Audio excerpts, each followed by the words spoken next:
بآواز بلند صلوات۔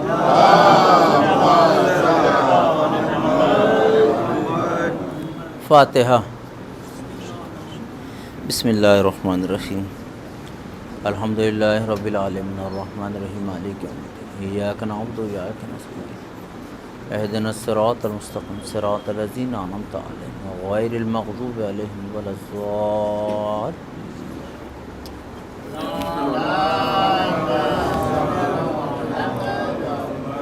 ماشاء اللہ لا حول ولا قوۃ الا باللہ العلی العظیم۔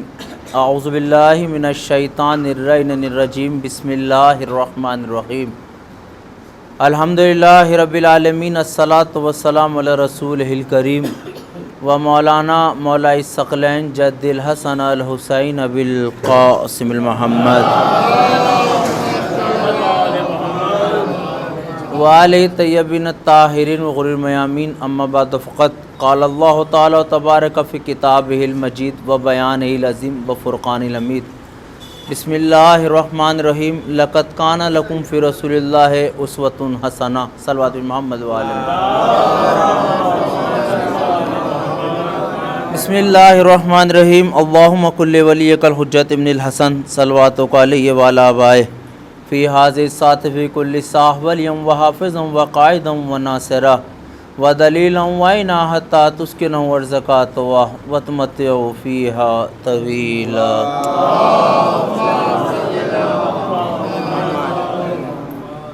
بزرگان ملت، برادران ایمان، وعزاداران سرکار سید الشہداء علیہ السلام، ماہ محرم کا سلسلہ جاری و ساری۔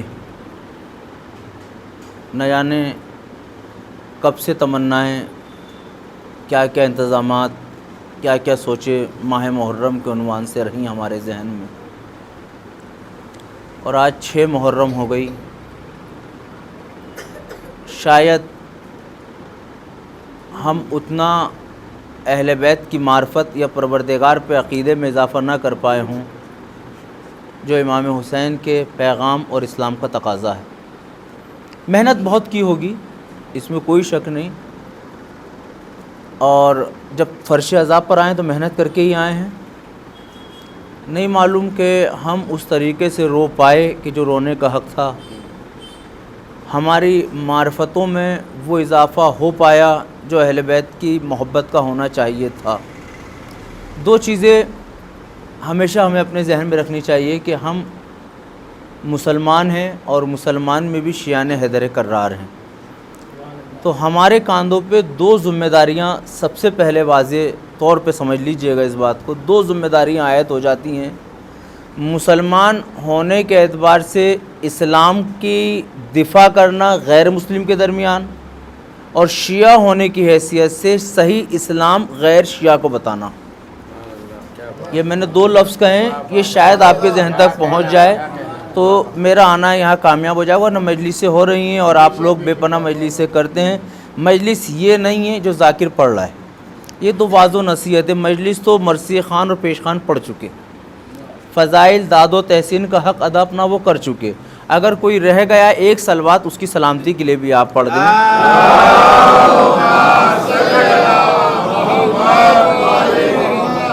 دیکھیں میں ایک مجلس کے لیے آیا ہوں، ادھر فتح گڑھ میں پڑھ رہا ہوں، لیکن بہرحال جب آدمی کسی شہر جاتا ہے تو دل چاہتا ہے کہ دوسری جگہ بھی پہنچ کے۔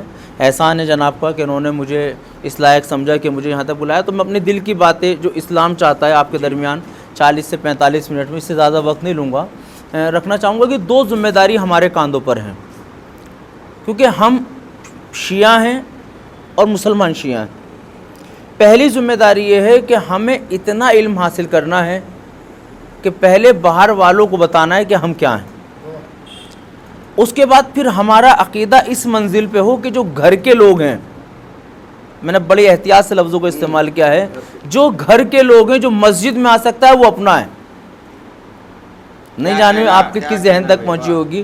دیکھیں جو مسجد میں آ جائے وہ اپنا ہے، جس کے ساتھ شریعت نے دسترخوان پہ کھانے کی اجازت دی ہے وہ اپنا ہے۔ اب یہ الگ بات ہے کہ کتنا اپنا ہے، ہم اسے اپنا سمجھے وہ ہمیں سمجھے یا نہ سمجھے۔ اگر بات آپ کے ذہن تک نہیں پہنچی تو مولا کائنات کی زندگی سے سمجھانا چاہوں گا. مولا کائنات کو سب سے زیادہ جس نے ستایا، جب وہ بھی اس در پہ کچھ لینے آیا تو علی نے دیا. کیا کہنا، آواز بلند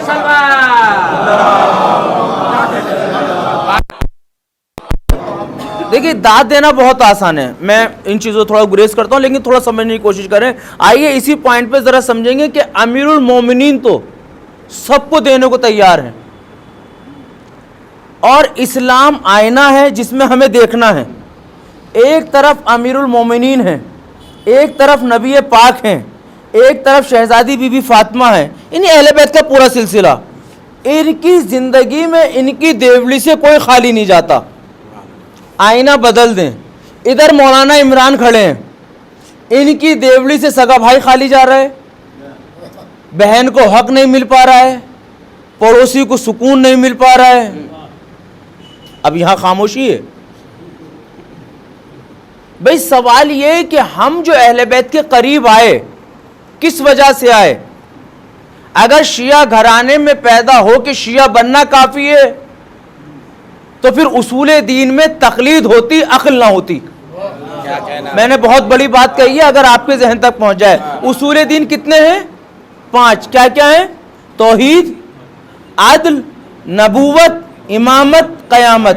کیا اللہ کو اس لیے مانو گے کہ ابا نے کہا ہے؟ دیکھیں بہت سامنے کی بات ہے، بالکل سامنے کی بات آپ کے درمیان رہا ہوں. کیا اللہ کی عدالت پہ اس لیے یقین کر سکتے ہو کہ چچا نے کہا ہے؟ چچا کی دلیل کو تو مان سکتے ہو، چچا کے کہنے پہ عادل نہیں ماننا.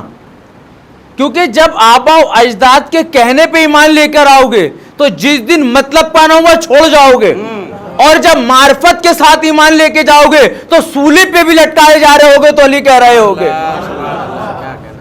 اسلام کے دامن میں کربلا والے بھی تھے، قتل کرنے والے بھی، قتل ہونے والے بھی. جنہیں معرفت تھی وہ چراغ بلنے کے بعد بھی موجود تھے،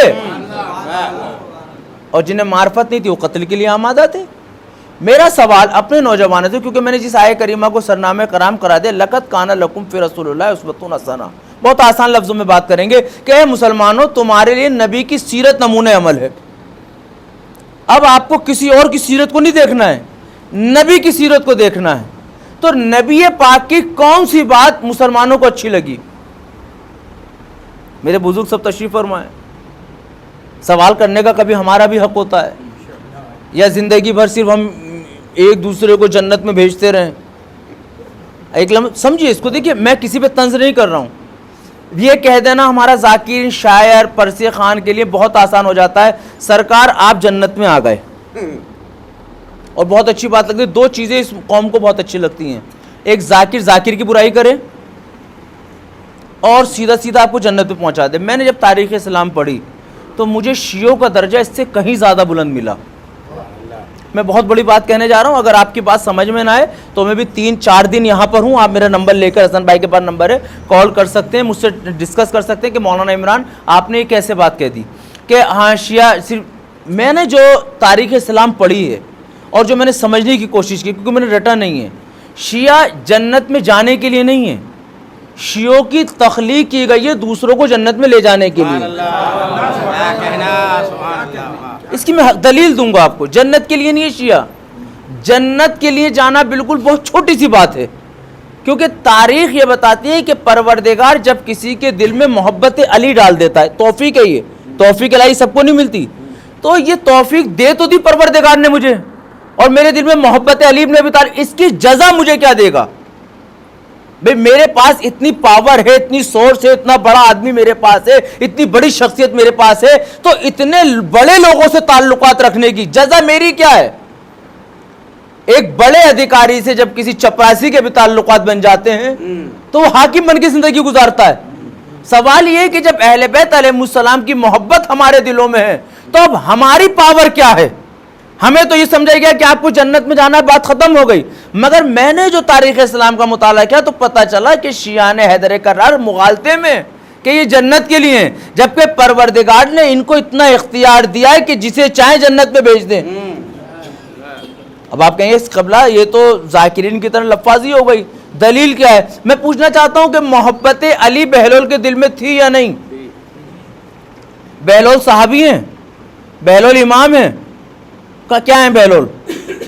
بہلول ایک محب علی، جس کے دل میں محبت علی ابن ابی طالب، بہلول وہی تو ہیں؟ یعنی محبت علی کس کے دل میں ہے؟ تو اس بہلول کو پروردگار نے کتنا اختیار دیا؟ اگر تاریخ اسلام پڑھتے تو جملے سے لطف اٹھائیں گے آخری مجمع تک۔ بہلول کے دل میں تھی محبت علی، اس محبت علی کے عوض میں پروردگار نے کتنے اختیار دے دیا کہ جسے دنیا دیوانہ کہتی تھی مگر محبت علی تھی، ہم نے اسے اتنا اختیار دیا کہ اگر دنیا کے گھر کو جنت کا گھر کہہ دیا، نہیں میرے عزیزوں میں رکوں گا آخری پر تک، یعنی محبت اہل بیت کی جزا پروردگار نے کیا دی کہ بہلول تمہارے دل میں علی کی محبت ہے، اگر تم اس گھر کو جنت کا گھر کہہ دو گے تو میں اپنی عزت و جلالت کی قسم کھاتا ہوں لوگ خواب میں دیکھ کے کہیں گے یہ جنت کا گھر تھا۔ تو اس کا مطلب یہ اپنے معیار کو تھوڑا بلند کرو، جنت کے لیے نہ جینا، علی کے لیے جیو، کیونکہ جس دن علی آ جائے گا جس کو چاہو گے لیتے چلے جاؤ گے، جس کو چاہو گے پہنچاتے چلے جاؤ گے۔ صلوات بھیجئے محمد و آل محمد۔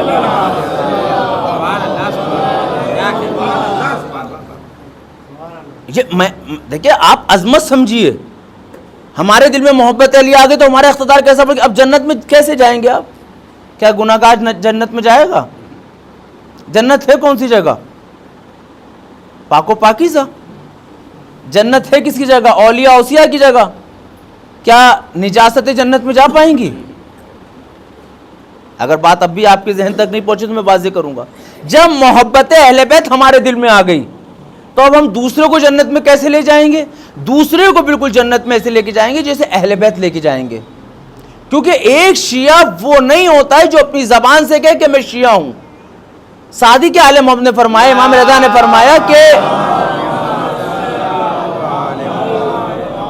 شیعہ وہ نہیں ہے جو خود کہے گا شیعہ ہوں، دیکھنے والے کہیں گے یہ شیعان علی ہے، کیونکہ اس کا کردار اتنا بلند ہوگا کہ جس ماحول سے گزرتا جائے گا اپنی خوشبو دیتا چلا جائے گا۔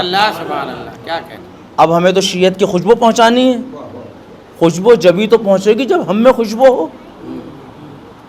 بہت قیمتی بات کہوں گا میرے عزیزو، جب ہم خود با اخلاق ہوں گے جبھی تو معاشرے کو با اخلاق بنا پائیں گے، جب ہم خود سچ بولنے کے عادی ہوں گے جبھی تو کسی کو سچ بلوا پائیں گے، جب خود ہم اپنے خاندان میں، قبیلے میں، رشتے میں بزرگوں کا احترام کر پائیں گے جبھی تو دین کا پیغام پہنچاتے نظر آئیں گے۔ یہ بالکل اہل بیت علیہ السلام کی معرفت کے ساتھ وہی سلوک آج یہ قوم کر رہی ہے جو قرآن مجید کے ساتھ ہوتا ہے۔ قرآن مجید کو پڑھنے کا حکم ہے، سمجھنے کا؟ جی ہاں، دیکھیں بہت مجلسیں سنتے ہیں، کئی مجلسیں دن میں ہوتی ہیں، میں تو پھر ایک پڑھ کے گزر جاؤں گا، لیکن ذرا ایماندار سے بتائیے گا، فرش عذاب پہ بیٹھے ہیں۔ قرآن مجید کو پڑھنے کا حکم ہے، سمجھنے کا؟ سمجھنے کا۔ اب سوال یہ ہوتا ہے کہ فرش عذاب پہ آپ تصدیق کر چکے ہیں اس بات کی، تو کیا ہم قرآن مجید کو سمجھتے ہیں؟ سمجھنے کے لیے تو پڑھنا ضروری ہے۔ کیا قرآن مجید کھلتا بھی ہے؟ ایسا نہیں کہ قرآن پہ یقین نہیں ہے میرا، اللہ استغفر اللہ استغفر اللہ، بھوپالی انداز میں کہوں استغفر اللہ، ایسا نہیں ہے کہ قرآن مجید پہ ہمارا یقین ہو۔ قبلہ حسن صاحب، ہمارا تو مثلا بھائی قرآن مجید پہ اتنا یقین ہے کہ جیسے ہی سفر پہ یو پی کی طرف نکلتے ہیں، ماں بہن بہو قرآن لے کے آ جاتی ہے اور کہتی ہے لے بیٹا قرآن کو چوم کے نکل جاؤ۔ ہے کوئی گھر اچھا عمل ہے، ہونا چاہیے، ہمارے یہاں بھی ہوتا ہے، ہم بھی اسی طرف سے ہیں اور ہونا چاہیے عمل، لیکن قرآن مجید کو چوم کے نکلنا کسی آیت سے ثابت ہے؟ کسی حدیث، کسی روایت؟ لیکن اچھا عمل ہے، شریعت نے اجازت دی، شریعت کہتی ہے اچھا عمل ہے تو کرو، قرآن چوم کے نکل تو رہے ہو۔ اب میں پوچھنا چاہتا ہوں اپنے بزرگوں سے، اور یہ آواز کے چینل کے، ٹی وی کے یا ریکارڈنگ کے مادھیم سے جہاں تک پہنچا دے، ہر اس سے سوال ہے جہاں تک یہ آواز پہنچ رہی ہے، قرآن کو چوم کے نکلنے کا حکم نہیں ہے، لیکن اس قرآن کو چوم کے جب ہم نکلے ہیں آپ کا دل مطمئن ہوا یا نہیں؟ نکالنے والی ماں کا دل سکون سے رہا یا نہیں؟ جس بہن نے قرآن کی ہوا دی تھی وہ مطمئن ہے یا نہیں؟ اب نوجوانوں، خدا کے واسطے تمہیں علی اور رسول کا واسطہ، اس فرش عزا کا واسطہ، اب تو قرآن کی عظمت کا اعتراف کر لو کہ قرآن مجید مسکرا کے کہہ رہا ہے کہ میں چومنے کی کتاب نہ تھا، پھر بھی میں نے تمہاری زندگی میں اتنا بدلاؤ کر دیا کہ چوم کے یو پی کی طرف تک گئے تھے، تمہارا سفر بھی آسان رہا، گھر والے بھی مطمئن رہے، تمہارا سفر بھی آسان رہا، گھر والے بھی مطمئن رہے۔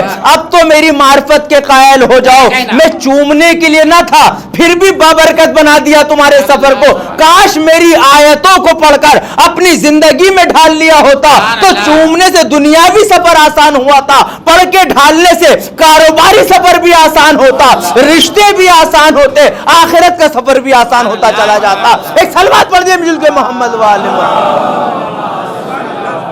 سبحان اللہ سبحان اللہ، کیا کہنا۔ اب میرا حق ہے کہ میں آپ سے پوچھوں کتنی دیر قرآن مجید پڑھ پاتے ہیں ہم؟ کتنی دیر سمجھنے کی کوشش کی ہے؟ ہاں، کوئی بے ہوش ہو جائے تو قرآن فوراً آتا ہے، اور پھر آگے کہا جاتا ہے ذرا قرآن لاؤ اور ہوا دو۔ کسے ہوا دو؟ بیمار کو۔ یعنی الحمدللہ اتنا عقیدہ تو ہے کہ بیمار کو اگر کوئی شفا دے سکتا ہے تو قرآن، سبحان اللہ۔ بے ہوش کو باہوش کوئی بنا سکتا ہے تو قرآن۔ یہ منظر غیر قوم دیکھ رہی تھی اور اس نے دیکھتے ہوئے مسکرا کے کہا برخوردار، اس قرآن کی عظمت تم سمجھے نہ سمجھے ہم سمجھ گئے۔ میں نے بڑے دبے لفظوں میں کہی یہ بات، شاید آپ تک پہنچ جائے کہ جو قرآن زندگی میں عمل کرنے کے لیے آیا تھا، افلا یتدبرون، قرآن کہتا تھا کہ قرآن میں غور و فکر کرو، تم نے چومنے کی کتاب بنا دیا، بے ہوش کو ہوش میں لانے کی کتاب بنا دیا۔ کاش اس کتاب کو پڑھ کے زندگی گزاری ہوتی تو جیسے یہ قرآن کی ہوا بے ہوش کو باہوش بنا دیتی ہے، باہوش پڑھ کے قرآن جیئیں گے تو کوئی مسئلہ کبھی کھڑا نہ ہوگا۔ سبحان اللہ سبحان اللہ۔ اب یہاں تک میں نے بات اس لیے کی تاکہ مسلمانوں تک بات پہنچ جائے۔ اب شیعوں تک بات کیسے پہنچائی جائے؟ اہل بیت علیہ السلام کیا ہیں؟ ابھی پڑھا ہے آپ نے قرآن ناطق، یہی تو پڑھا قرآن ناطق۔ تو جس طرح قرآن صامت کے لیے حکم ہے کہ خالی پڑھ کے نہ گزر جانا، سمجھنا چاہنا کہ قرآن کیا چاہتا ہے، یہ آیت کیا تفسیر بیان کر رہی ہے، یہ واقعہ کیا مطالبہ کر رہا ہے، اسی طرح اہل بیت قرآن ناطق ہیں۔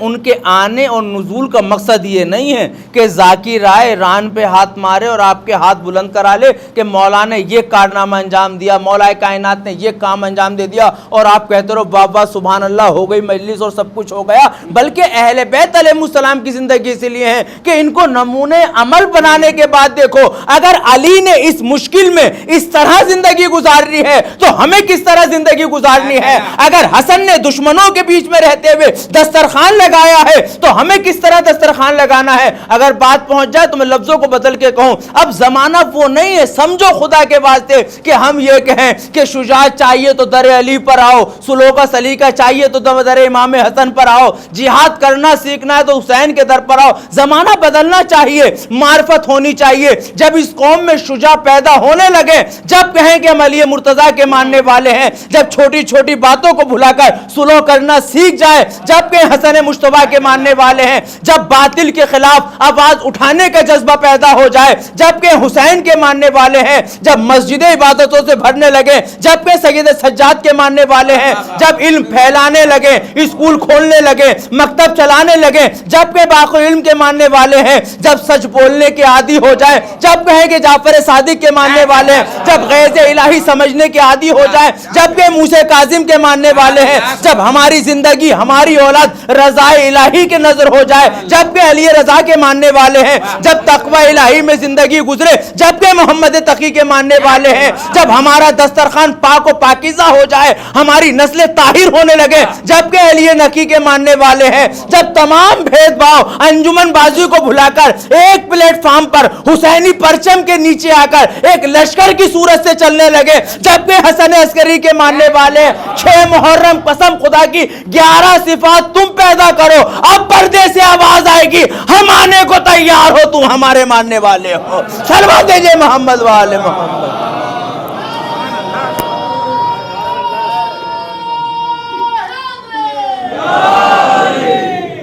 کون سی صفت اہل بیت علیہ السلام کی ہم میں پائی جاتی ہے؟ ایک صفت کی تو بات کریں ہم، ایک صفت کی بات میں منبر رسول سے کہہ رہا ہوں. 6 محرم مجھے یہ تو نہیں کہ آپ کے اشرف پڑھنا ہے مجھے چلے جانا ہے ابھی. ذاکر کا کبھی کوئی نقصان نہیں ہوتا, نقصان آپ کو ہو رہا ہے جو آپ آ رہے ہو. حساب کتاب آپ کو دینا ہے. یہ فرش امام حسین علیہ السلام یہ بزرگوں نے قربانی دے کے اس کو برقرار رکھا ہے. جناب زینب صلوات اللہ علیہ نے اس کی بنا اس لیے نہیں ڈالی کہ انہیں اپنی تعریف کرانی تھی. ان کی تعریف جبرائیل کر رہے ہیں, ملائکہ کر رہے ہیں. میں معاف چاہ رہا ہوں, تعریف ان کی کریں. کس طرح کہ ان کی تعریف اس طرح ہو کہ ان کی تعلیمات پہ آپ عمل کریں, پھر جب محلے سے گزریں تو دیکھنے والا آپ کو دیکھ کے ان کی تعریف کرے. نہیں نہیں نہیں, یہ جب ایسے ہیں تو ان کے اہل بیت کیسے ہوں گے؟ آپ کا ایک عمل شیعت کو بدنام کر دے گا, اور آپ کا ایک اچھا عمل لوگوں کو شیعت کے قریب لے آئے گا. میں نے بہت قیمتی بات کہی ہے, کاش آپ تک پہنچ گئی ہو. ہم آئیے دیکھتے ہیں کہ اہل بیت کی کون سی صفت ہم میں پائی جا رہی ہے. کیا اہل بیت کی طرح ہم اپنے بچوں کی تربیت کر پا رہے ہیں؟ اہل بیت کی طرح ہم کھانا کھا یا کھلا پا رہے ہیں؟ اہل بیت علیہ السلام کی طرح کہ ہم ترقی کر پا رہے ہیں؟ اہل بیت کی طرح کہ ہم عبادت کر پا رہے ہیں؟ اہل بیت کی طرح کہ ہم مجلس کر پا رہے ہیں؟ آپ کہیں گے مولانا 5 مجلس ہو رہی ہیں, یہ مجلس کوئی ہوگی؟ بتائیں فرش عذاب پہ بیٹھے کتنے لوگ نوجوان ایسے ہیں جو رات کو بستر پہ لیٹ کے روئے ہوں. 5 محرم گزر گئی.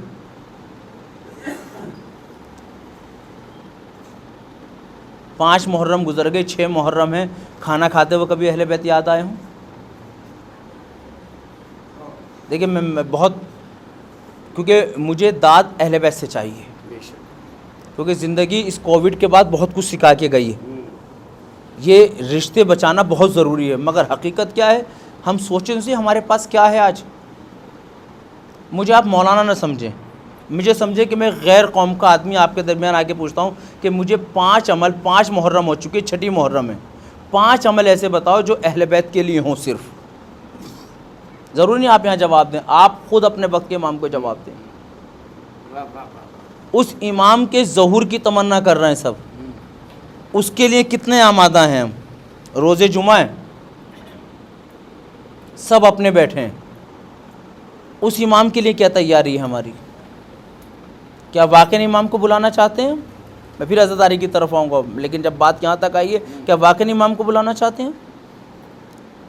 ہم سے مجلس کے لیے آپ نے 2 محرم 3 محرم کو وعدہ لیا, فون کرا, پوسٹر بھیجا, فرش ادا بچھایا, لوگوں کو اطلاع دی. امام کی اطلاع کس کو دی آپ نے؟ امام کے لیے انتظامات کیا کیے ہیں آپ نے؟ میں ایک حساس واقعہ آپ کو سنانا چاہوں گا تھوڑی دیر کے لیے. امام کے بلانے کی تمنا کر رہے ہیں نا, نماز کے بعد السلام علیکم صاحب عصر زمان, اللہم کل ولی کل, یہی تو پڑھ رہے ہیں نا, امام آ جائیں. کیوں بلانا چاہ رہے ہو امام کو؟ امام کسی مقصد کے تحت آئیں گے نا. کہاں ہے وہ مقصد ہمارے پیش نظر؟ اچھا امام آ بھی گئے تو کس کے گھر میں رہیں گے؟ کوئی گھر اس طرح تیار کیا ہے ہم نے؟ امام سب کچھ امام کا ہے, امام آ کے کس کے دسترخوان پہ کھانا کھائیں گے؟ ہمارے دسترخوان کیا اتنا پاک و پاکیزہ ہو چکا ہے کہ معصوم امام کی خدمت میں پیش کر سکیں؟ ایک بڑا حساس واقعہ ہے, دل چاہتا تھا کہ فتح گڑھ میں عرض کروں, لیکن یہاں بھی کرتا ہوں, وہاں موقع ملا تو وہاں بھی عرض کروں. سنیے گا اس واقعے کو. ایک عالم دین کے پاس ایک نوجوان آتا ہے. نوجوانوں سنو, وہ نوجوان آتا ہے اور آنے کے بعد روتا ہے, بہت دیر تک روتا ہے. عالم دین نے پوچھا کیوں رو رہے ہو آپ؟ اس نے کہا کہ کل میرے گھر امام آئے تھے, میں نے دروازہ نہیں کھولا. کل میرے گھر امام آئے تھے, روزے جمعہ اس لیے عرض کر رہا ہوں, میرے گھر میرے امام آئے تھے, میں نے دروازہ نہیں کھولا. بولے ایسا کیا بات, کیا پورا واقعہ سناؤں؟ کہا کہ میرے گھر کسی نے کھٹکھٹایا, میں نے پوچھا کون, تو آواز آئی کہ میں تمہارا امام ہوں. تو میں نے کہا کہ امام رک جاؤ, میں ذرا گھر سجا لوں. کوئی برا کام نہیں کر رہا ہے, کیا کروں؟ گھر سجا لوں. کہا میں نے تھوڑی دیر بعد جو دروازہ کھولا تو امام نہیں تھے. میں محلے کے باہر گیا, ڈھونڈتے ڈھونڈتے کہاں گیا, تو میں نے دیکھا جو ہماری سوسائٹی تھی, امام میرے اس سے باہر جا چکے ہیں. میں دوڑا ہوا ان کے قریب گیا, اور میں نے جب جا کے امام کو سلام کیا تو امام نے جب مڑ کے دیکھا تو ان کی آنکھوں سے آنسو تھے. دیکھیے بہت حساس جملہ ہے، میں آپ تک ایک پیغام دینا چاہتا ہوں. امام کی آنکھوں سے آنسو تھے، ایک دن میں اثر نہیں ہوتی باتیں. تو میں نے پوچھا امام آپ رو کیوں رہے ہیں؟ جملہ سنیں گے اس شاگرد نے، اس طالب علم نے، اس شخص نے عالم سے کیا کہا. میں نے پوچھا امام کیوں رو رہے ہیں آپ؟ انہوں نے کہا یہ سارے گھر اپنے تھے، میں نے ایک ایک دروازے کو کھٹکھٹایا، کوئی دروازہ یہ کہہ کے ہوا نہیں کھلا کہ ہم آپ ہی کا انتظار کر رہے تھے. میں نے پڑھ دی بات اور میں یہاں مجلس ختم کر سکتا ہوں. صرف یہاں رک کے ذرا سوچیں، کیا ہم واقعی امام کا انتظار کر رہے ہیں؟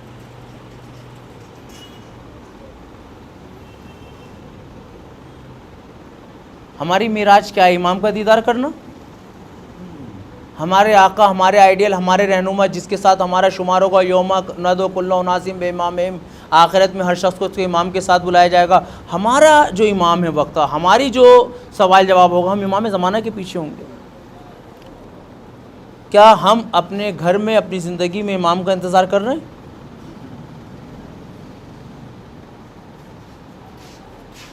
کتنا سختہ طاری ہے یہ بات، حقیقت ہے.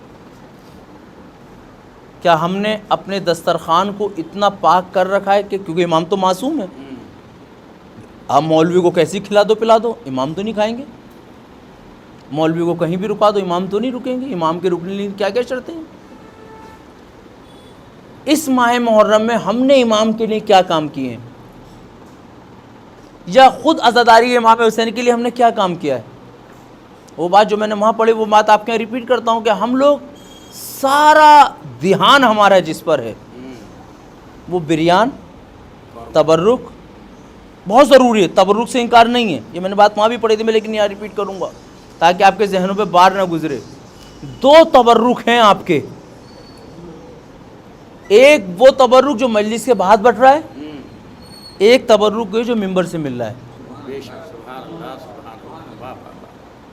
میرے بزرگ میری بات کی تصدیق کریں گے، انہوں نے وہ وقت دیکھا جو نوجوانوں آپ نے نہیں دیکھا. 2 تبرک ہوتے ہیں شیعہ کمیونٹی کے پاس. ایک تبرک وہ جو ممبر سے ذاکر دیتا ہے، ایک تبرک وہ جو مجلس کے بعد بڑھتا ہے. ہماری بدقسمتی یہ کہ ہم نے اس تبرک پہ کبھی چرچا ہی نہیں کی. ہم اس تبرک کی بات کرتے ہیں کہ جو ہمارے لیے نہیں ہے. بہت بڑی بات کہہ رہا ہوں میں، دلیل دوں گا، مگر لیکن مل جائے تو کھاؤ، مل جائے تو عزت سے لو، مگر تبرک ہے، کھانا نہیں ہے. مل جائے تو لو.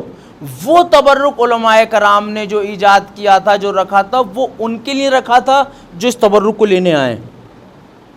لفظ بدلوں، وہ تبرک رکھا گیا تھا غیر قوم کے لیے، یہ تبرک رکھا گیا تھا اپنی قوم کے لیے. وہ تبرک بھی مل جائے تو بہت اچھا ہے، لینا چاہیے، ہم بھی لیتے ہیں، سب لیں، چوم کے لیں، احترام سے لیں. لیکن وہ تبرک غیر قوم کے لیے کیوں رکھا گیا تھا؟ آپ میں سے کوئی کہہ سکتا ہے مولانا یہ کیا بات ہوئی، مجلس ہم سنے، تبرک غیر کے لیے کیوں رکھا گیا تھا؟ کہا کیونکہ اس امام حسین نے روز محشر، روز عاشورہ ایک جملہ فرمایا تھا. کیا وہ جملہ کیا فرمایا تھا؟ کہ میں حق پر ہوں، تمہارا امام ہوں، ساری چیزیں، مگر اس کے باوجود میری حق باتیں تمہارے دلوں تک نہیں پہنچیں گی، کیونکہ تمہارے شکم حرام غذا سے پر ہیں.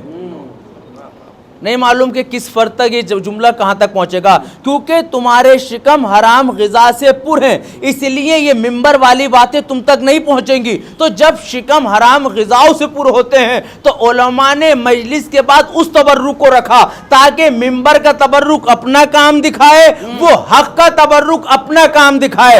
وہ تبرک جب غیر قوم کھاتے ہوئے اس ممبر کے تبرک کو لے کے جائے گی، ممبر کا تبرک اپنا کام کرے گا، وہ تبرک اپنا کام کرے گا. نہیں میرے عزیزو، ایک سلوات پڑھیے مل کے محمد وآل محمد.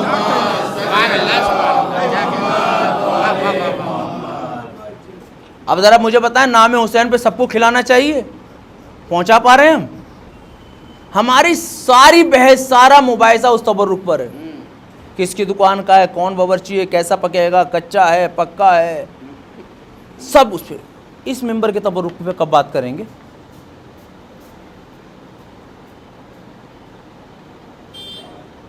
یہ تبرک صرف اس لیے ہے کہ بس ذاکر آئے، جو دل چاہے پڑھے. آپ کو کوئی سلیبس نہیں دینا ہے ذاکر کو. نوجوانوں، ورنہ جو حالات ملک اور اس وقت کے حالات تھے سب کچھ ختم ہو گیا تھا۔ 68 گھنٹے سننے کے بعد اگر 68 منٹ نہیں بول پا رہے ہیں، 68 باتیں یاد ہوں۔ اچھا اب آپ کہتے ہو ہمیں فضائل سننے کے عادی ہیں، جنگیں سننے کے عادی ہیں، تو مجھے اسلام کی جتنی جنگیں آج تک سنی ہیں ان کے نام بتا دو۔ کتنی جنگیں ہوئی ہیں؟ مولا کے دور میں کتنی جنگیں ہوئی ہیں؟ کتنی جنگوں کے نام یاد ہیں؟ اسلامک وہ کتابیں بتا دو جن پر ہمارا دار و مدار ہے، ہم نربھر ہیں۔ پھر ہم کہاں ہیں؟ ہم کس پہ اعتراض کر رہے ہیں؟ ان لوگوں کو کے پاس جن کے پاس فرش ازا جیسا ممبر نہیں ہے سمجھانے کے لیے، ہم کس پہ تبرہ کر رہے ہیں؟ کس پہ لعنت کر رہے ہیں کہ جہاں سوال کرنے کی اجازت نہیں ہے؟ ہم ان لوگوں کو برا کہنے پہ آمادہ ہیں جن کو کوئی سمجھانے والا نہیں ہے۔ سوال یہ کہ ہماری قوم کے پاس قرآن جیسی کتاب، نبی جیسا کردار، اہل بیت علیہ السلام جیسا کردار، سلونی کا دعویٰ کرنے والا، ممبر پہ بیٹھے ہوئے علی بن ابی طالب، جس نے 25 سال کے بعد حکومت پانے کے بعد سب سے پہلے جو آواز بلند کری سلونی کا دعویٰ کیا۔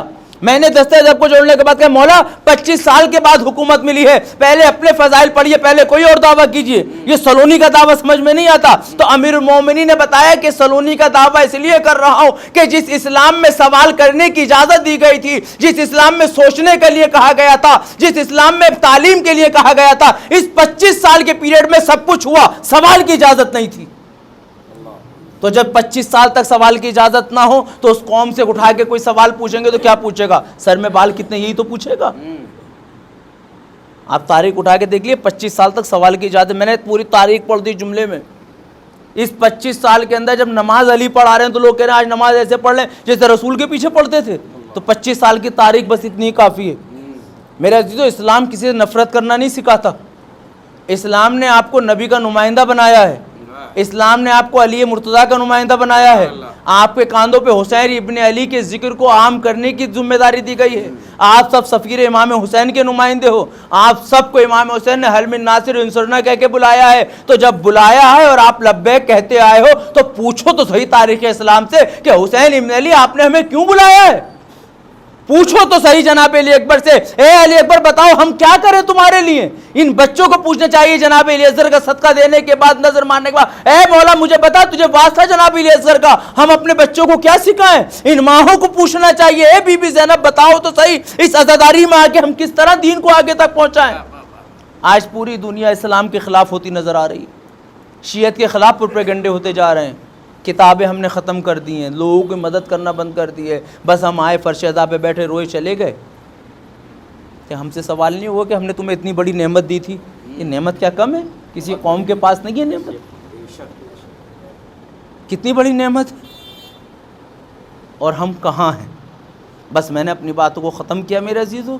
اسلام اس لیے نہیں آیا کہ آپ کسی کو ستاؤ، اہل بیت علیہ السلام نے خود اپنی قربانی دینا پسند کیا، مگر اسلام میں خرافات کو جنم نہیں لینے دیا گیا۔ تو ہمارے کاندھوں پہ بھی ذمہ داری ہو جاتی ہے، ان نوجوانوں کے کاندھوں پہ اب ذمہ داری ہے۔ بزرگ اپنی زندگی جی چکے ہیں، اللہ ان کو سلامت رکھے، مگر نوجوانوں ان بزرگوں کا احترام کرنا، اب ہمارے کاندھوں پہ ذمہ داری یہ ہے کہ کربلا کے پیغام کو گھر گھر پہنچائیں۔ گھر گھر پہنچانے کے لیے ہمیں خود پڑھنا پڑے گا، ہمیں جس طرح ہم یہ تبرک بانٹتے ہیں ہمیں لٹریچر بھی بانٹنا پڑے گا، جس طرح ہم اسٹیٹس پہ نوحے کاپی پیسٹ کر کے لگا رہے ہیں، اس کے علاوہ بھی 2-2 3-3 منٹ کی خود اپنی کلپ بناؤ جس میں بتاؤ کہ اسلام ہے کیا، آپ نے مجلس سے کیا سیکھا ہے۔ کبھی انشاءاللہ موقع ملا تو اسے تفصیل سرچ کریں گے، خود مجلس سے کیا سیکھا ہے، اس مجلس کو بھی آگے تک پہنچاؤ، کیونکہ اسلام کے ساتھ بہت برا ہوا ہے، اسلام کے نمائندوں کے ساتھ بہت برا ہوا ہے۔ یہ بات میں اس لیے بھی کہتا چلوں کہ امام حسین علیہ السلام کو کتنا ستایا گیا ہے، کتنا ستایا گیا ہے، صرف ہم روتے ہیں اور بات ختم کر دیتے ہیں۔ یقین جانیے آپ کسی ہندو بھائی کو بھی کربلا کی داستان سناؤ گے تو وہ بھی روئے گا، کیونکہ ایسا ممکن ہی نہیں کہ کسی کو کربلا سنائی جائے وہ نہ روکے، یہ ممکن ہی نہیں کسی کو کربلا کی پیاس بتائی جائے وہ نہ روئے، یہ ممکن ہی نہیں کہ بتایا جائے کہ کربلا میں کس کس طرح کی قربانی ہوئی ہے نہ روکے، کیونکہ آج 6 محرم ہے، اور 6 محرم میں اکثر ہمارے یہاں تصور آ جاتا ہے علی اکبر کا، اور کیونکہ نوجوان موجود ہے تو اس لیے میں عرض کرتا چلوں، کون تھے علی اکبر؟ علی اکبر حسین کا وہ بیٹا کہ جسے زینب نے پالا تھا۔ علی اکبر امام حسین کا وہ بیٹا جسے ہم شکل پیغمبر کہتے ہیں، اور علماء نے تو لکھا خالی ہم شکل پیغمبر نہیں ہیں، کیونکہ اکبر شکل میں رسول کی طرح تھے، کردار علی مرتضیٰ کا تھا، حسن کا سلیقہ حسن مصطفیٰ کا تھا، اور عمر دادی جناب فاطمہ کی پائی ہے، اولاد تو تھے ہی تھے حسین غریب کی۔ تاریخ لکھتی ہے کہ اس اکبر سے لوگوں کی بڑی نگاہیں تھیں، لوگ دور دور سے آیا کرتے تھے اور اکبر کا دیدار کیا کرتے تھے، تمنا ظاہر کرتے تھے کہ ہم چاہتے ہیں کہ رسول کے اس نمائندے کو دیکھ سکیں، کیونکہ اکبر کی شکل جناب پیغمبر اسلام سے ملتی تھی۔ بس میں ایک روایت کا جملہ کروں گا، رات تک مجلس سے ہوں گی، مصائب سنیں گے، شاید یہ جملہ دلوں کو لگ جائے تو رونے کے لیے کافی رہے گا۔ تاریخ کہتی ہے کہ کسی نے حسین سے یہ کہا، اے میرے آقا، اے میرے مولا، میرے حق میں دعا کرو کہ اللہ مجھے ایک اولاد عطا کرے، مجھے بھی صاحب اولاد کر دے۔ کہا جا ہم نے دعا کی کہ مولا ایسی دعا نہ کرو خالی، بلکہ دعا کرو کہ مجھے بھی اکبر جیسا بیٹا مل جائے، مجھے بھی اکبر جیسا بیٹا مل جائے۔ کیسا بیٹا مل جائے؟ اکبر جیسا بیٹا مل جائے۔ امام حسین نے کہا کہ یہ دعا نہ کرا، کہ نہیں میں چاہتا ہوں کہ مجھے بھی اکبر سا بیٹا مل جائے۔ کہا سن پھر میرے ایک سوال کا جواب دے۔ دیکھیں مصائب کے جملے میں اپنی طرف سے لا نہیں سکتا، وہی روایتیں ہوں گی جو آپ کی سنی سنائی ہیں، مگر اگر صاحب اولاد ہو، سینے میں دل ہے، تو تصور پہ پیدا کرنے کے بعد سننا کہ کیسا۔ کہا یہ بتا اگر تیرے اکبر جیسا بیٹا ہو اور اس کے پاؤں میں کچھ کانٹا چبھ جائے، کوئی خاک چبھ جائے، خار لگ جائے تو تیرے دل پہ کیا بیتے گی؟ اس نے اپنے کلیجے پہ ہاتھ رکھتے ہوئے کہا، اے آقا ایسی بات نہ کرو، جس کے اس قدر خوبصورت بیٹا ہو میں چاہوں گا کہ اس سے پہلے میری موت آ جائے۔ اجرکم لبت تاریخ نے یہ جملہ لکھا اور جملہ کہہ دیا کہ بس اب اکبر کی تمنا نہ کر، کیونکہ اکبر کربلا میں تمہیں نظر آئے گا۔ بس میں ایک روایت پڑھوں گا، مجلس تمام کر دوں گا، میں پورے مصائب نہیں پڑھ پاؤں گا، لیکن ہاں ایک روایت ضرور پڑھوں گا کہ اکبر جب خیمے سے نکلنا چاہتے ہیں، اجرکم اللہ، تاریخ کہتی ہے کہ جناب ختیجہ نے جناب فاطمہ سے وصیت کی تھی، ایک جملہ کہا تھا جناب فاطمہ سے کہ اے ختیجہ نے جناب فاطمہ سے کہ جب تمہارے بابا مجھے غسل دیں تو ان سے کہنا یہ چادر میرے کاندھوں پہ ڈال دیں۔ کون سی چادر؟ کا جسے اوڑھ کر وہ خطبہ دیتے ہیں، مگر تاریخ کہتی ہے پیغمبر نے کہا کہ یہ میں نے کسی امانت کے تحت رکھی ہے۔ تاریخ کہتی ہے معلوم ہے وہ چادر کہاں نکالی گئی؟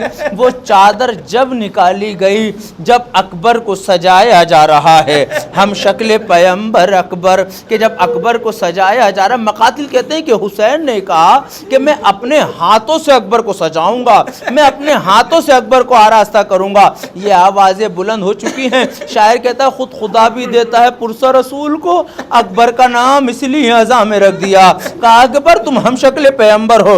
چادر ڈالی گئی، اب جو گھر سے نکل رہے ہیں نا اکبر، تاریخ کہتی ہے پردہ اڑتا تھا پردہ گرتا تھا، پردہ اڑتا تھا پردہ گرتا تھا، کیونکہ بیویاں ہیں، بچی ہے، سکینہ ہے جو نکلنے نہیں دے رہی۔ مقاتل کہتے ہیں اکبر کو سوار تو کرا دیا حسین نے، مگر ایک جملہ کہا ہے جو دل کو لگتا ہے، اکبر مڑ مڑ کے دیکھتے جانا۔ دیکھ کتنا بڑا جملہ ہے، صاحب اولاد ہیں آپ محسوس کے، اکبر مڑ مڑ کے دیکھتے جانا۔ میں کہوں گا اے حسین غریب یہ جملہ کیوں کہہ رہے ہیں؟ کہا میں تمہیں کیسے بتاؤں۔ دیکھیں جو صاحب اولاد ہے نا وہ اس چیز کو محسوس کر سکتے ہیں، باپ کو کب سکون ملتا ہے؟ جب اولاد جوان ہو کے کامیاب ہو جائے۔ کتنا دشوار مرحلہ ہوگا بڑھاپے میں جوانی کا، جوان اس بیٹے کو بڑھاپے کے سہارے کو اپنے گھر سے اجازت دے کے نکالنا۔ مقاتل کہتے ہیں اب جو اکبر چل رہے ہیں مڑ کے دیکھا تو کوئی آتا نظر آیا، بس ایک جملہ کہا اکبر نے، بابا آپ نے تو رخصت کر دیا تھا، اب پیچھے پیچھے کیوں آ رہے ہیں؟ تو مولا حسین نے فرمایا اکبر کاش تم صاحب اولاد ہوتے۔ میں مجلس تمام کرنے کو دل چاہتا ہے کہ جملہ کو تاریخ کہتی ہے اکبر مقتل میں گئے ہیں، بڑھ بڑھ کے حملے کیے، 6 بار جناب علی اکبر نے بڑھ بڑھ کے حملہ کیا، مگر پہلا حملہ کر کے جب واپس آئے تو فرمایا بابا میں نے جنگ کیسے کی؟ کہ جعفر تیار لگ رہے تھے میرے لال۔ کہا بابا اچھا دل یہ چاہتا ہے کہ ایک قطرہ ایک گھوٹ پانی کا مل جاتا۔ مقاتل کہتے ہیں کہ حسین کتنی بڑی مصیبت ہے باپ پر۔ جناب تاریخ کہتی ہے امام حسین نے کہا میرے لال پانی تو نہیں، ایسا کر تو اپنی زبان میرے دہن میں ڈال دے۔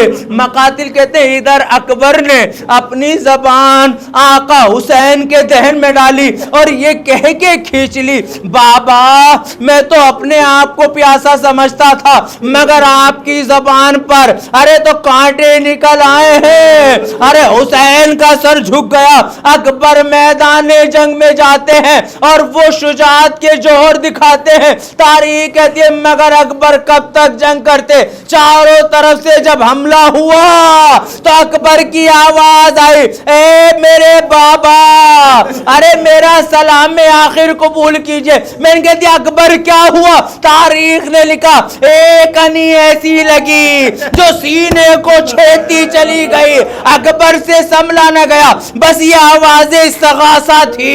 حسین پڑھتے ہوئے کہتے ہیں، اے میرے لال، علی اکبر کدھر ہو نظر نہیں آتا۔ حمید ابن مسلم کہتا ہے میں نے حسین کو ابھی تک کونیوں کے بل چلتے نہ دیکھا تھا۔ میں نے کا جب منظر دیکھا حسین چلتے ہیں پھر گر جاتے ہیں، اٹھتے ہیں پھر گر جاتے۔ اب جو قریب جا کے منظر دیکھا، جوان لال سینے پہ ہاتھ رکھے کہتا ہے بابا میرا سلام قبول کیجئے۔ حسین نے کہا میرے لال یہ کیا مصیبت آ گئی، میرے لال کیا پریشانی؟ کہا بابا یہ انی ہے جو سانس نہیں لینے دیتی۔ مقاتل نے جملہ لکھا، علی کے لال نے انی کو پکڑا اور اب جو نکالی گئی خون کا فوارہ نکلا، اکبر کی روح پرواز کر گئی۔ بوڑھا باپ جوان کا لاشا اٹھانا چاہتا ہے مگر گر جاتا ہے،